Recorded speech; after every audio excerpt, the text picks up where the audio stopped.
You wake to the sound of grinding stone against stone, the rhythmic scraping echoing through limestone corridors that have swallowed human voices for over 3,000 years. Your hands press against cold sandstone as you rise, and suddenly you realize where you are, deep within a pharaoh's tomb in the Valley of the Kings, surrounded by hieroglyphs that seem to writhe in your flickering torchlight. The air tastes of myrrh and something else, something organic and ancient that makes your stomach turn. As your eyes adjust, you see them clearly, carved scenes covering every surface, depicting acts so intimate and disturbing that archaeologists spent decades debating whether to photograph them at all. Before we go deeper into these forgotten chapters, I'd love to know where in the world you're watching from. It still amazes me that we can explore these ancient truths together across continents and centuries, connected by our shared need to understand the full weight of history. Walk deeper into that tomb with me now, because what lies ahead will forever change how you think about one of humanity's most celebrated civilizations. The year is 1323 BC. Ankhesenamun stands trembling in the antechamber of Karnak Temple, barely 14 years old, adorned in jewelry that clinks softly with each shiver running through her body. She is the daughter of the heretic pharaoh Akhenaten, widow of the boy king Tutankhamun, whose tomb would captivate the world 3,000 years later. And tonight she will participate in what priests call the divine marriage, a ceremony that sounds sacred, but feels like something else entirely. High Priest Ai emerges from shadows, his shaved head gleaming with sacred oils, his eyes holding a hunger that transcends spiritual devotion. Within moments, Ankhesenamun will consummate a union with the god Amun-Ra himself, or rather with Ai acting as the god's earthly vessel. This isn't metaphor. This isn't symbolism. This is Egypt's most powerful religious authority using divine mandate to claim the body of a royal girl, and temple records show it happened with terrifying regularity throughout pharaonic history. Papyrus documents discovered at Deir el-Medina by archaeologist Bernard Bruyère in 1922 reveal that sacred prostitution extended far beyond royal women. Hundreds of young girls served as God's wives, a euphemistic title masking what amounted to ritualized sexual slavery. These girls, some as young as 12, were selected for beauty and purity, then dedicated to various gods throughout Egypt's religious calendar. The selection process itself carried clinical brutality. Temple priests examined candidates naked, checking for physical imperfections that might offend the gods. A small scar, an uneven tooth, even asymmetrical breasts could disqualify a girl, which ironically might have saved her from years of ritualized abuse disguised as religious duty. Dr. Joyce Tildesley's research at Manchester University uncovered temple accounts from Thebes dating to 1550 BC that detailed the daily existence of these sacred prostitutes. They lived in temple complexes, wore distinctive clothing marking their status, and were forbidden from marrying or bearing children outside their religious duties. When they became pregnant from temple service, their children were often dedicated back to the temples, creating generational cycles of religious sexual servitude that lasted lifetimes. But the most disturbing aspect wasn't the frequency of these divine unions. It was their public nature. During major religious festivals like Oped or Sed, thousands of Egyptians would gather to witness the pharaoh or high priests perform sacred marriages with temple women. These ceremonies weren't conducted in private chambers, but in full view of the populace, who believed they were witnessing actual divine intercourse that would ensure the Nile's flood, the harvest's abundance, the kingdom's prosperity. The Greek historian Herodotus, writing around 450 BC, described his shock at witnessing such ceremonies during his travels through Egypt.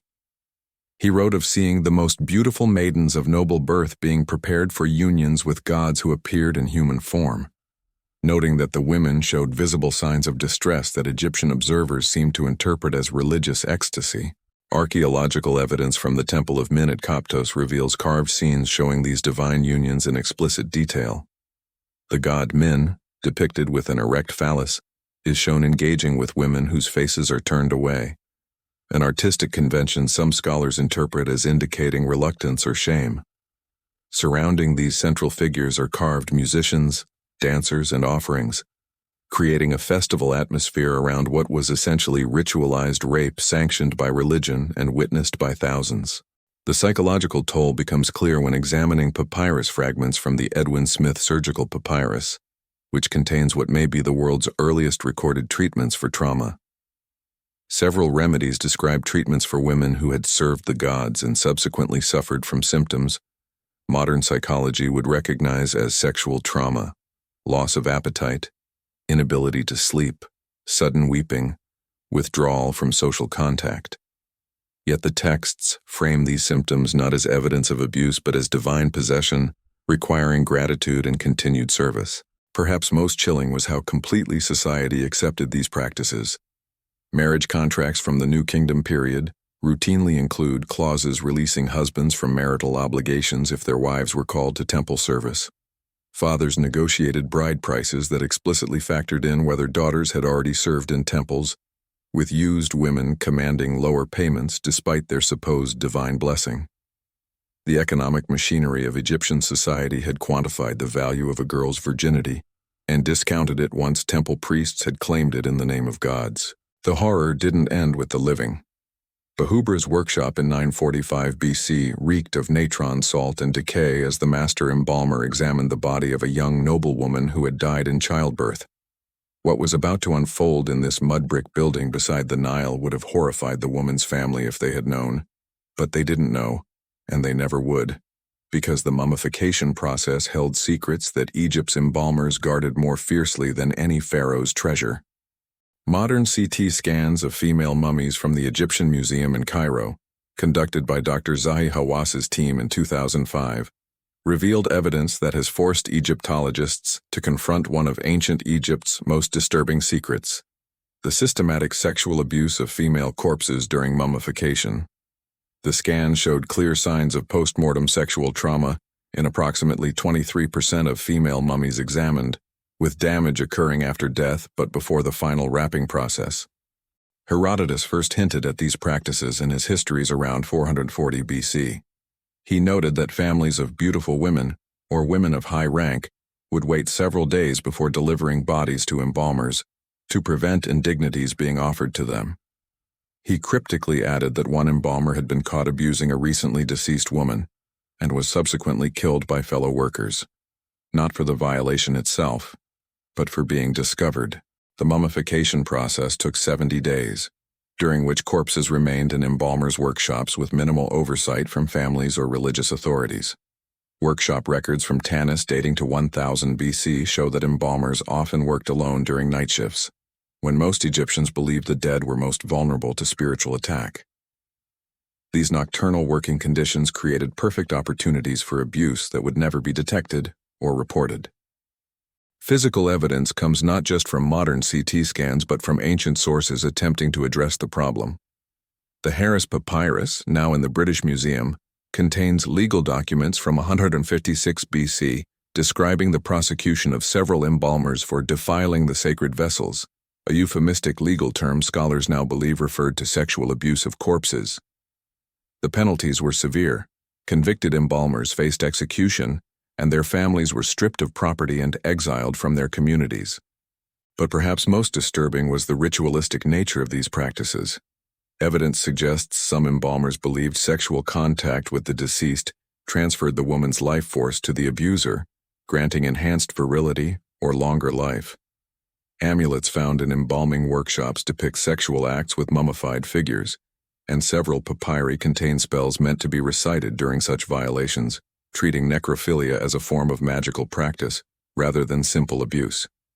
The famous mummy of Queen Nefertiti's daughter Maketa, who died around 1330 BC at age 13, shows clear signs of post-mortem violation when examined with modern forensic techniques. Her mummy wrappings, originally thought damaged by tomb robbers, actually show patterns of deliberate unwrapping and rewrapping in the pelvic area. Resin residue between wrapping layers indicates the body was accessed multiple times during the mummification process, far beyond what any legitimate preservation technique would require. Yet the living faced horrors that made death seem like escape. Princess Sitamun pressed her forehead against the cool limestone wall of her chamber in Malkata Palace as she listened to her father's footsteps approaching in 1358 BC. At 23 years old, she had already borne her father, Pharaoh Amenhotep III, at least one child, a daughter who now played in palace gardens, unaware that her grandfather was also her father. Tonight, like so many nights before, Cinnamon would fulfill her duty as both daughter and wife, perpetuating a cycle of incest that had defined Egyptian royalty for over a millennium. Royal incest in ancient Egypt wasn't aberration or historical exaggeration. It was systematic, deliberate, and documented with clinical precision in official royal records. The Cairo Museum's collection of royal mummy DNA, analyzed by geneticist Dr. Karsten Pusch in 2010, revealed that pharaonic family trees resembled biological disasters more than royal lineages.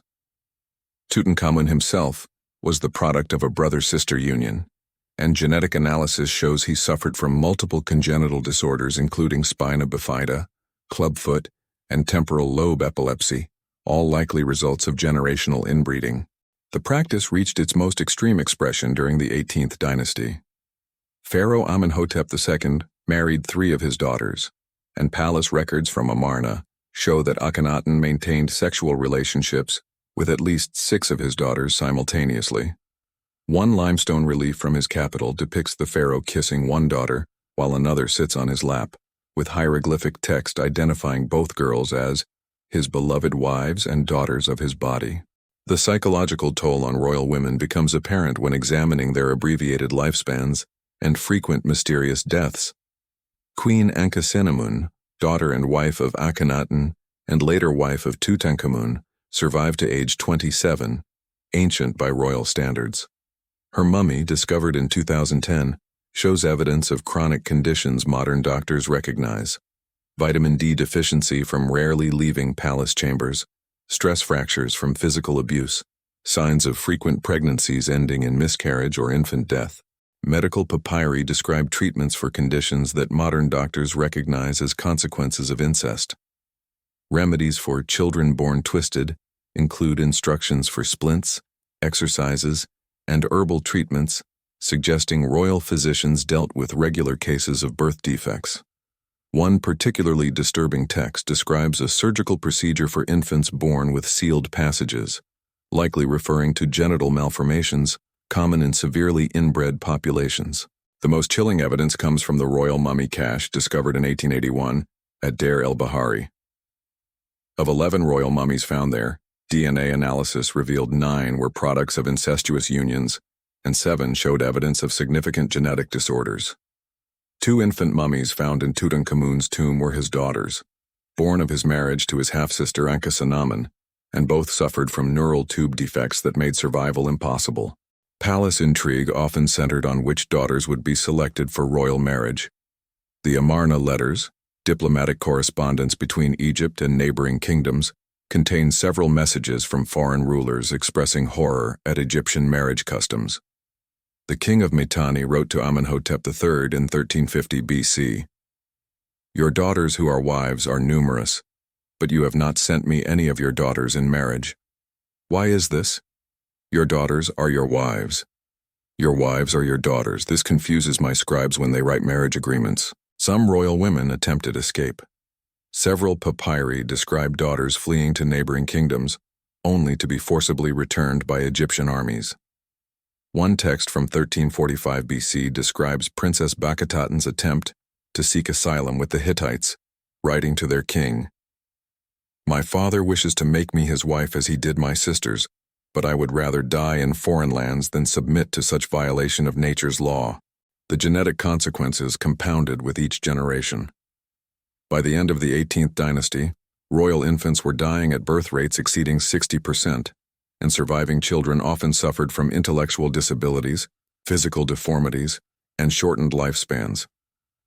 Tutankhamun's mummy reveals a young man who could barely walk without assistance, suffered from chronic pain, and died at age 19, from complications genetic analysis suggests were directly related to his inbred heritage. But perhaps no practice reveals ancient Egypt's capacity to sanctify suffering more than ritualized defloration ceremonies. Oil lamps flickered in the temple of Hathor at Dendera as 12-year-old Nefertari lay on a stone altar, her small hands gripping carved edges until knuckles turned white in 1270 BC. She was about to become the latest victim of one of ancient Egypt's most brutal religious practices, ritualized defloration performed by priests to open the sacred gateway for the gods. The ceremony would be witnessed by dozens of temple officials, recorded by scribes, and celebrated by a community that saw her violation as divine blessing. Stone tablets cataloging temple activities from 1400 to 1200 BC list over 300 individual defloration rituals complete with names of girls involved, their ages, and specific priests who performed ceremonies. The youngest recorded was 9 years old. The oldest was 16. Most were between 12 and 14, barely past puberty in a society where childhood ended early and brutally. The process began with elaborate purification rituals lasting 3 days. Girls selected for defloration were bathed in sacred pools, anointed with oils mixed with frankincense and myrrh, fed special foods believed to enhance spiritual receptivity. During this preparation, they were forbidden from speaking to anyone except designated temple priestesses, who instructed them on divine duties and warned that resistance or displays of fear would anger the gods. Papyrus fragments from the Ramesseum described theological justification for these practices. Egyptian priests believed female virginity contained special spiritual power that could only be properly harvested through ritual defloration, performed by men who had undergone specific purification rites. The act itself was considered a form of sacrifice, with the girl's blood and pain offered to deities in exchange for divine favor on the entire community. Dr. Joanne Fletcher's analysis of human remains found in temple complexes at Abydos revealed physical evidence of these practices. Skeletal remains of young females show signs of pelvic trauma consistent with violent sexual assault, often accompanied by evidence of infection and sometimes death from internal injuries. Carbon dating places these remains throughout Egypt's imperial period, suggesting practices continued for over 500 years. The psychological aftermath was systematically ignored or reinterpreted through religious doctrine. Girls who showed signs of trauma, muteness, withdrawal, self-harm, were said to be touched by the divine and often dedicated permanently to temple service. Medical papyri contain treatments for divine madness in young women, including herbal remedies for violent outbursts, sleeplessness, and refusal to eat. Symptoms modern psychology recognizes as indicators of severe sexual trauma. Economic records reveal families were often compensated for providing daughters for these ceremonies, but payments were structured to prevent refusal. Temple ledgers from Thebes show families received grain, livestock, or land grants, but only after daughters had completed their sacred service. Families who attempted to withdraw daughters before ceremonies faced severe penalties: loss of property, exile, or forced labor obligations. Some surviving texts hint at resistance networks among women who attempted to protect young girls from selection. Papyrus fragments from private archives describe coded language used to warn families when temple scouts were seeking new candidates. One text from 1250 BC reads, "When the lotus seekers come to your door, remember that the river runs deep, but also runs away." Scholars believe this was a reference to escape routes used by families fleeing to avoid having daughters selected for defloration ceremonies. Twilight settled over the temple of Bastet at Bubastis as hundreds of oil lamps were lit throughout the complex, their flickering light casting dancing shadows across walls covered in hieroglyphs depicting cats, dancers, and scenes of ritual ecstasy. In 570 BC, Ptolemaic Egypt was preparing for one of its most notorious religious festivals, a 3-day celebration where ordinary women transformed into sacred prostitutes, offering their bodies to strangers in honor of the cat goddess. Herodotus, writing around 450 BC, described his personal witness of such festivals. Once a year, the women of this region gather at the temple of Bastet, and for 3 days they offer themselves to any man who brings proper payment to the goddess. No woman may refuse any man during this time, whether he be Egyptian, Greek, Nubian, or Persian. The money paid goes to the temple, but the act itself is considered the most sacred duty a woman can perform. Archaeological excavations at Bubastis conducted by Edouard Naville between 1887 and 1889 uncovered physical evidence beneath temple floors, Archaeologists found thousands of small pottery tokens bearing the image of Bastet on one side and explicit sexual imagery on the other. These tokens, carbon dated to various periods between 800 and 200 BC, served as payment receipts for sexual services during religious festivals. The sheer number, over 12,000 recovered from a single excavation site, suggests these festivals involved thousands of women providing sexual services to thousands of men over relatively short periods. But sacred prostitution extended far beyond annual festivals. Temple records from Philae, discovered during Aswan High Dam rescue operations in the 1960s, document a permanent class of sacred prostitutes called God's Wives of Amun, who served male temple visitors year-round. These women lived in special quarters within temple complexes, wore distinctive clothing advertising their availability, and followed strict religious protocols governing their sexual services.